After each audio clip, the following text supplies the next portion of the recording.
So my name is Russ Shaw. The current hat I wear, well, I wear a few, but the main one is I am the founder of an organization called Tech London Advocates, which is a group I set up 2.5 years ago to promote London's emerging tech ecosystem and deal with the issues and challenges that we see over the coming years, with one of the main themes being shortage of talent, which I know will resonate with this group.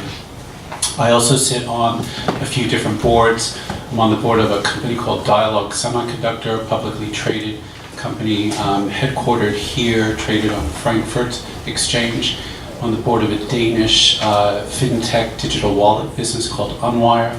And earlier this year, I joined the advisory board of the Letter One Technology Fund set up by Mikhail Friedman. I do angel investing. I'm invested in a venture capital fund and a private equity fund. So that's kind of been what I've been doing for the past few years. You also have a really interesting lens on legacy companies and going through transformation as well. Telefonica, O2, Yeah. Skype, Yes. just a few. Yes, yeah. So I started my career, spent 10 years at American Express, and then 3 years at a company called Charles Schwab, and then got tired of consumer financial services. I needed to do something different, so the technology and telco world was calling me. I was at NTL, now Virgin Media. I was running London and the Southeast for them. I was the CEO of a later stage VC-backed business called MobileWay, which is in the mobile messaging space, which is how we first met. David placed me there many years ago. I was the chief marketing officer for O2 and did the deal for the O2 here in central London. We were acquired by Telefonica. I became their global innovation director. I didn't move to Madrid, but I shuttled back and forth to Madrid pretty much every week and traveled across Latin America, Europe, etc. And then got the call from Skype. They wanted somebody to run Europe, Middle East, and Africa for them, and set up a mobile division to put Skype on iPhone, on Android, to do carrier deals. We were, as you know, acquired by Microsoft in 2011. So at that point, I thought, full-time corporate gig is done. I've had 3 good exits in my career, but I wasn't done with my career, and I met with people like David and others to say, what's next for me on the horizon? I chaired a group called the Marketing Group of Great Britain for a year, and as I was stepping down from that, I was invited to meet with a special advisor to the Prime Minister, a gentleman called Rohan Silva, who is the gentleman who was setting up the whole Tech City organization here in Shoreditch to promote London's emerging technology sector. I saw what he was doing, what the Prime Minister was doing. I saw what Mayor Boris Johnson was doing to promote London tech, which was fantastic.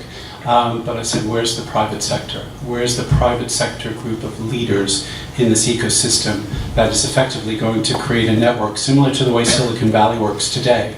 And that's what TLA is all about.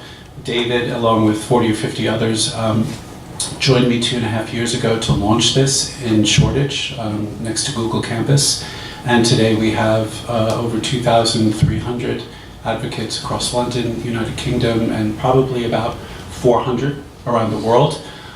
We have 21 working groups focused on things like education, immigration. Women in Tech is our largest working group. We have over 300 advocates in that. We're focused on fintech, creative tech, cyber tech, retail tech. We launched this week a law tech working group.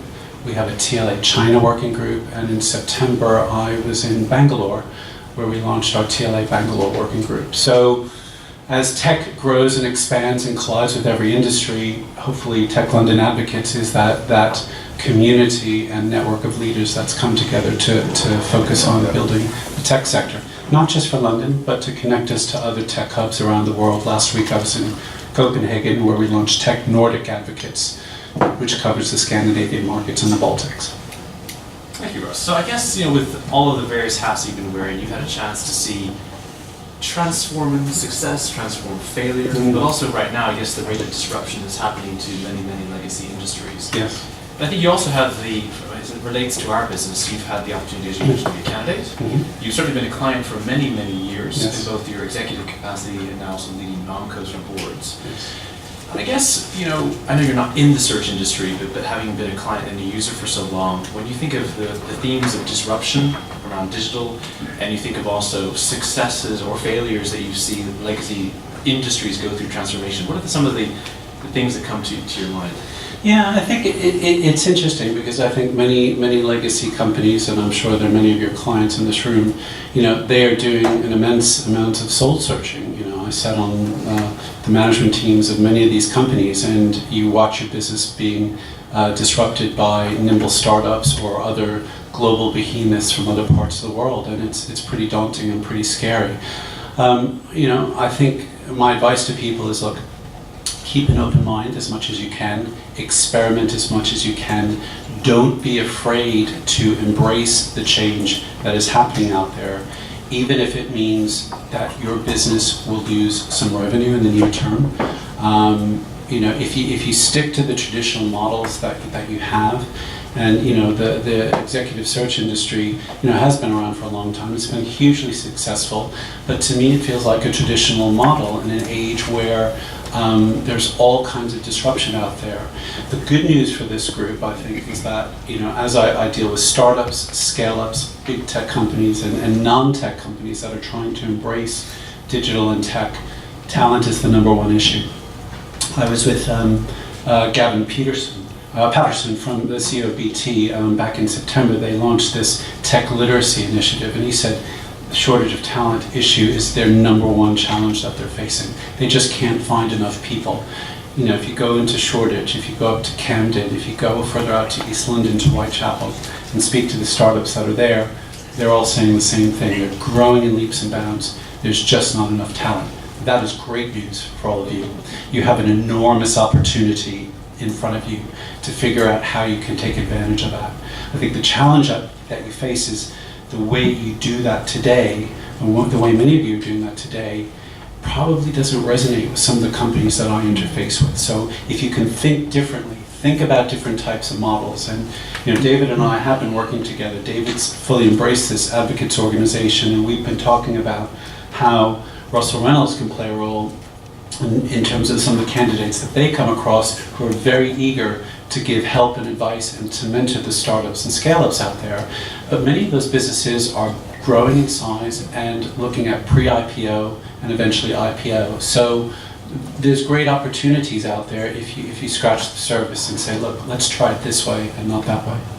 Thanks, Russ. I think to give you some context of the industry, and this is actually information we've taken from the ACC, year on year, search units are declining. So I noticed this when I was leading our technology business back in sort of 2008, Chris, when you were around it, in 2009, where you could see year-on-year decrease in technology units, but actually now what you see is that pervasiveness of decline in units is increasing across all sectors. Still growing, because I think fees are in the upmarket post the recession are increasing, but ultimately the decline of search is continuing. So that's kind of one data point. Another really interesting data point is LinkedIn, which we all know about, spend in excess of $500 million in R&D with now a market cap of $34–35 billion. So we're not going to outspend them. At least Russell Reynolds isn't. Maybe someone else in another group has more money than we do, but certainly we're not going to outspend them in R&D. The rise of in-house recruiting. So all these things, actually one other data point is quite interesting. If you look at venture capital money flows and also private equity last year and venture capital invested over $1.5 billion at a 150 CAGR in the past 12 months in disruptive human capital technologies. So all that kind of sounds like kind of a doom and gloom picture. So you've got sort of a real shift. All legacy industries are changing. So and a massive shift in the amount of investment where there's digital companies go after low-hanging fruit or fat margins that exist in the search industry. But yet you describe also at the same time, juxtaposed against that, I guess, opportunity. Yeah. And I think it would be great to understand a little bit more, Russ, maybe it's about sort of even the behaviors of executives that you've seen in legacy companies that are actually successfully adopting new things. I guess would be one question. The second question would be, what are some of the things that you think the search industry should do to address the gaps that you see? Well, I think maybe on that second point, and you talked about LinkedIn as a tool, and I'm sure there are many other online or internet-based tools that are out there. If I just look at tech-lended advocates, LinkedIn is the key platform that we use. And it's not because I'm doing any type of search or recruiting, it's just everybody's got a profile on there. And they make it very easy to use. And I am introduced to new advocates. I bring on 5, 6, 7 new advocates a day. when I take them through that process, one of my stops always is to go onto LinkedIn, to connect on LinkedIn. When they connect with me, I bring them into our LinkedIn discussion group. So LinkedIn, I know we think of as kind of a recruitment tool, but it is many more things than that. And I would say, obviously I'm sure many of you are familiar with it, you use it, but take a look at how they're evolving that particular platform. Sitting on the boards of companies, search is an important mix, but I think networks and how people use networks and the connections that people have. We talk about the board of Dialog Semiconductor, and David's done some excellent work for us, but there have been instances where we've brought people on the board through the connections that other board directors have. And that's been, I'm a huge fan of search, but some of the people on the board said, look, let's use our networks, let's see who's out there and figure out who would fit with our board. There are all kinds of ways. If you go, when I was at Skype, we did have in-house recruitment. We were growing in leaps and bounds, and all kinds of vehicles were used to bring talent into the business. And not just junior talent, but very, very senior talent. And so having your profile out there on LinkedIn, on Twitter, this whole younger generation that's coming through, I think when they look at the traditional search industry, they say, it doesn't quite feel right for me, it doesn't quite fit with who I am and how I network. And I think the other thing that I certainly pick up, and I'm sure you're all starting to see, is that the typical career trajectory of younger people is very different. I was at American Express for 10 years, and I look at that now and say, my God. When I left, I was thinking, oh, am I leaving too quickly? And now I look at it and say, oh my gosh, did I really last 10 years there? Whereas the people coming through today, they're 6 months here, they're 12 months there, but they expect that, and they're building kind of their own set of projects in their portfolio, and they just have no particular loyalty to one company or another. They're very happy to move around, and I sense that is how the world is working. I see that a lot in the startups and scale-ups, people bouncing from here to there. It is an issue, and particularly more so in Silicon Valley than it is here. Retaining good talent is a real challenge, particularly with such a shortage of great engineers and software developers. So look at the different models that are out there. But again, I come back to the point that you are all experts at. You know how to identify talent. You know how to manage talent. The big consultancies that are out there, and I know McKinsey was speaking to you earlier today, they do some fabulous work, but that's not their area of expertise. You guys know that. You understand what it takes to drive talent and recruit talent. How do you get in and develop that in a way that's going to synergize with where the world is going over the next 10 years? Because I know I don't recognize it. I was trained as a classical marketeer. The CMO today and what he or she has to do is radically different from even 5 or 10 years ago. Expect and go into this with the mentality that your industry, your business will be disrupted. On Tuesday, we launched the Law Tech Group. And these are a bunch of what they call legal geeks. They're not in the big law firms, but they're really, really passionate about coming together and thinking about ways in which the law practice can work with startups and scale-ups. And coming at it with a fresh way, they're going to draft a law tech manifesto and try and bring like-minded people into that. And I went into this meeting thinking, what should I expect? I'm not a huge person into the whole law or legal space, and it was fascinating. Just the whole mindset of how they want to approach this, how they want to offer services which are very, very different from the large legal firms that are out there today and how they practice. So they will be disrupted too. Every industry out there, if you're not on top of your game, you're in trouble. I think, Russ, there's 3 really interesting strands that you sort of walked us through there. One is obviously around the commoditization of names. So why would clients pay high sums of money just to show me names I could find on LinkedIn? So there's a piece in here for me which is, and I haven't been with you the rest of the day, which is around deep insight. Deep insight into solving some incredibly complex problems for clients and why, and having deep data points to understand the reasons why this solution would be right for a particular client, given the name game is commoditized completely. So that's kind of one for me. The other one that you mentioned is really also very interesting, which is why is search attractive as an industry? You have all these great startups to go to. You have so many ways in which to advance your career. How do you make what looks like quite a sleepy, old-fashioned gentleman's club kind of industry attractive? And I think that's a question to everyone in this room, because in order for us to have sustainability, we also need the brightest minds. And McKinsey was in here earlier. McKinsey would also say they have challenges competing for talent going forward because of the nature of all these cool companies that exist. And the idea that you build your career over 20 years in the same place, I think for most 20-year-olds really doesn't sound that exciting. So I think for us to have both the viability for future capability, but the viability for the insights that we require, we also have to reinvent to find a way to make what we do sound really exciting and compelling as a career. And I think that then the third thing that you mentioned was about sort of creativity and the way in which you look at client problems. And I think the irony is, and all advisors face this issue, isn't it? So we advise constantly to our clients, but how much advice are we digesting ourselves? And when you look at all of our clients, when you look at those that are successfully changing and dealing with really rapid changing environments, what you notice is a high degree of dexterity in the executive leadership teams of those companies, who, as you said, Russ, are willing to take risks and change.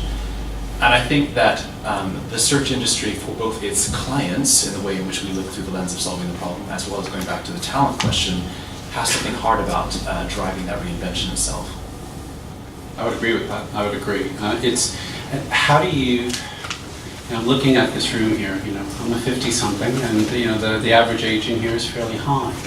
How do you go out there and literally throw yourself into this?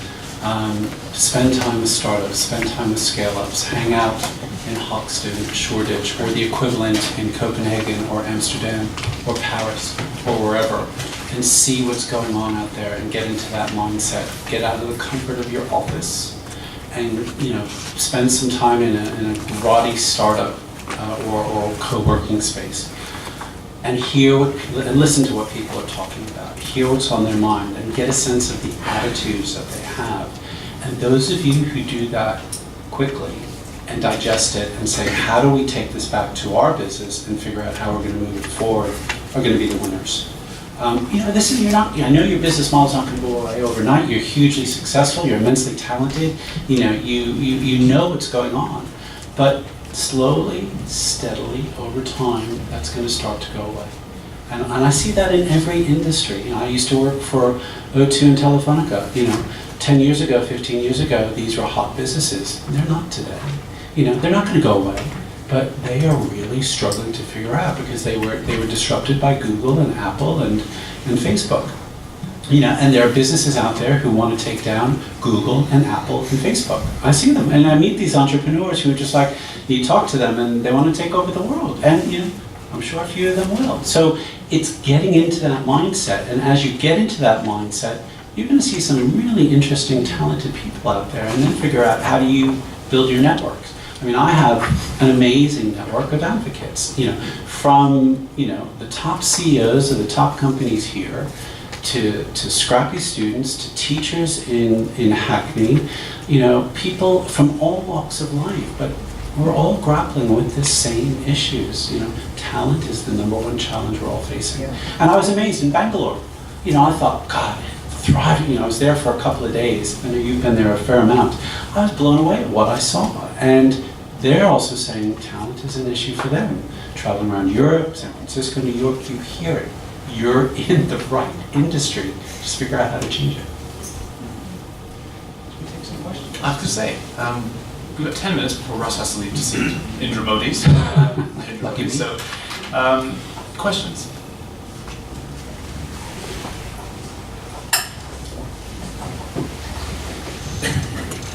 Thank you for provoking us a little bit. Sure. Very happy to. I'll return part of that. Okay, go for Okay. it. Last time you recommended using an executive search firm. Why did you do it? I did it, in my capacity as a non-executive director of Dialogue. I did it because I felt like the challenge that we had was a very significant challenge to bring the right person onto our board.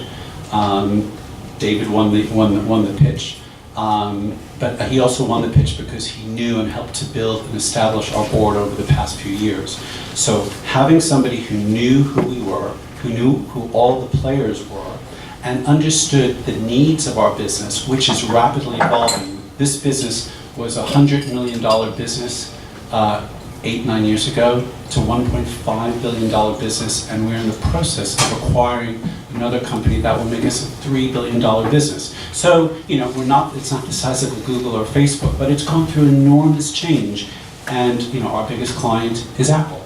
So it's a very forward-looking business. So I really wanted somebody who could help us look at the landscape, which is dramatically changing in the technology space, who understood that, who understood the leaders, both in North America and Europe, so had that perspective, because, as you know, talent, you got to look for it globally.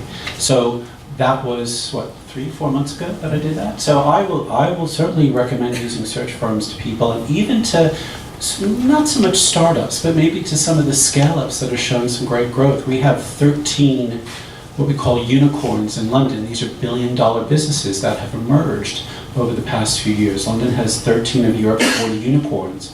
For those businesses, I would certainly recommend using executive search. Given the complexity of some of those businesses, the landscape that they're operating in, and the importance of finding the absolute best people to run those businesses, you're really well placed for that. Hi. Woman in the back of the room. Nancy Garrison, Jan. What are the next? I was really curious with your networks, with the law tech and the Bangalore. What's the next network you're going to put together? Well, funny enough, so we've got Tech London Advocates, we've got Tech Nordic Advocates. You may have heard that the Chancellor here is very eager to set up something called the Northern Powerhouse, from Liverpool to Manchester to Leeds to Newcastle. And so there is a group called Tech North, which is part of the Tech City UK organization, which is a government organization. In January, we're meeting up to set up Tech North Advocates. So we want to take this model. So I've created this overarching shell called Global Tech Advocates. It's not a brand that I'm actively promoting, but I've done, being in tech, you got to get your IP sorted, you got to get your licensing sorted. So I've got Tech London Advocates. I license Tech Nordic Advocates to a woman in Copenhagen who's running a business there. And I'm going to look for somebody, probably up in Manchester, to license Tech North Advocates to them. The Tech Bangalore group, it's a working group within TLA. If we eventually create Tech Bangalore Advocates, fantastic. I'm going to Beijing in January with London and Partners. They've organized a big event there. We have a TLA China group. Maybe that leads to a China Advocates group. What about Africa? Sorry, yes, actually, that is something. I've got a gentleman from a venture firm who has approached me about 2 weeks ago for TLA. Well, they want to do Africa and Middle East. So we have about 15 to 20 advocates across Africa in the group, and some really, really passionate people about Africa. So I wouldn't be surprised if probably by January we'll have a TLA Africa group. And as I travel around the world, tech is open, and there are tech hubs emerging everywhere. And my view is, let's connect the dots. Because the challenges that we see in Stockholm or here or Istanbul or Tel Aviv, there are a lot of similarities, and talent is moving around. So this group, just so that you're aware, I've set it up as a not-for-profit. I fund some of it myself, and I have sponsors, corporate sponsors, who help me to cover most of my costs. I bring the group together twice a year in London, once in the spring and once in the autumn. So we had 500 advocates gathered together at Here East in Olympic Park. Here East was the press and broadcast center for the 2012 Olympics. It's now becoming an incubator, an accelerator. Loughborough University is putting a graduate program in there, and BT Sport is based there. So if you're interested, come become an advocate. The way you come in, I ask 3 things of every advocate. Be on message about the technology sector, and when you come into the group, whether you're tweeting, blogging, speaking, whatever, use this as a resource. 2, the group is free. It's open to anyone to join, because tech is open. But you come in through advocate introductions. So advocates introduce advocates. It's part of the network effects that was drilled into my head at Skype. That's why Skype is where it is today, through network effects. And third is adopt the ethos. We are here to help one another for the greater good. And I have to say, most of the advocates in this group are passionate about helping each other.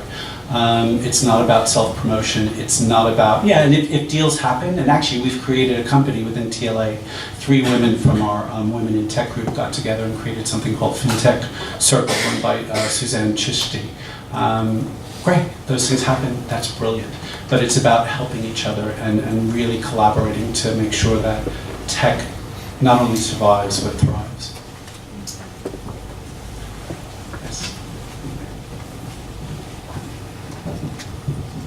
Yeah, we talk a lot about the future of our business here today, and actually you triggered with your talks the following thinking. If the AESC would start a search tech group, can we count on your help? Absolutely. If you want to, by all means. If you want to come into this group, all advocates are listed on the website. Have an advocate introduce you to me, and you're welcome to come in. I'm sure David would happily help you. And if you want to do that, and I've got some, for example, people in the HR area who are trying to think about HR tech. By all means. But what I always do is I get a little bit ruthless with people who want to set up groups. I always say, don't boil the ocean. Let's sit down and figure out some of the objectives that you want to get done. Get 1 or 2 things done over the next 6 to 12 months, and then let's build it from there. The Law Tech group had 15 people together on Tuesday evening, and I said, look, probably in 12 months you'll have 60 to 80 to 100 in this group as you get things done. Our Women in Tech group, so we did a number of events during London Technology Week back in June. Martha Lane Fox, Baroness Lane Fox, who is an advocate, hosted a big event at the House of Lords to focus on the issues of women in tech and why we don't have enough women in tech and diversity in tech and what are we going to do about it. I think one of the things that we're all embarrassed by is tech is largely male, white male, and we want to see that change. So how do we do that? How do we make sure that we're encouraging more women and younger women and girls in primary and secondary school to study science and engineering and mathematics, because this has got to change. For an industry that's so starved of talent, to only have it represented by one gender is a terrible mistake. So come on in, and if you want to set up the future of executive search working group, I'm all for it. Thank you. You're welcome. One more question?